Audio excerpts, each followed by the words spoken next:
নওগাঁর নিয়ামতপুর উপজেলার বাহাদুর গ্রামের হাবিবুর রহমান ও তার স্ত্রী পপি খাতুনের গলাকাটা মরদেহ উদ্ধার করে পুলিশ। এ সময় তাদের দুই সন্তান পারভেজ ও সাদিয়ার মরদেহ উদ্ধার করা হয়। তাদের মাথায় আঘাতের চিহ্ন রয়েছে। স্থানীয়রা জানায়, হাবিবুর রহমান পেশায় গরু ব্যবসায়ী। মান্দার চৌবাড়িয়া হাটে গরু বিক্রি করে সোমবার রাতে বাড়িতে ফেরেন। তার কাছে গরু বিক্রির 2,80,000 টাকা ছিল। ধারণা করা হচ্ছে দুর্বৃত্তরা টাকা লুটের জন্য তাকে ও তার পরিবারের সদস্যদের হত্যা করেছে। এছাড়া বাড়িতে থাকা স্বর্ণালংকারও লুট করে নিয়ে গেছে।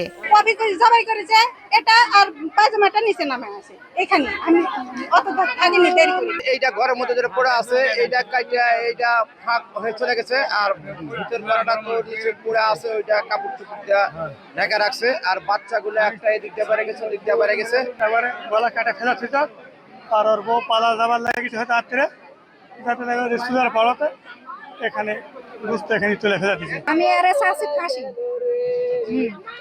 যেমন আপনারা দেখেন বিভোগ করে যে আমার এই মেয়ে কি করে গেল। আমার মেয়ে আজকে কোনটা করে আছে। প্রাথমিকভাবে ধারণা করা হচ্ছে, ডাকাতি করার উদ্দেশ্যে দুর্বৃত্তরা ওই বাড়িতে ঢোকেন। ডাকাতি করার পর পরিচয় প্রকাশ হওয়ার ভয়ে বাড়ির কর্তাসহ পরিবারের অন্য সদস্যদের হত্যা করেছে।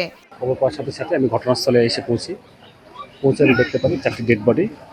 এটি একটি পরিকল্পিত হত্যাকাণ্ড বলে প্রাথমিকভাবে ধারণা করা হচ্ছে, এবং কেন করা হয়েছে এটা আমরা তদন্ত করছি। তদন্ত করে বিস্তারিত আপনাদেরকে জানানো হবে। মরদেহ উদ্ধার করে মর্গে নেওয়া হয়েছে। ঘটনায় জড়িতদের শনাক্তে কাজ করছে পুলিশ।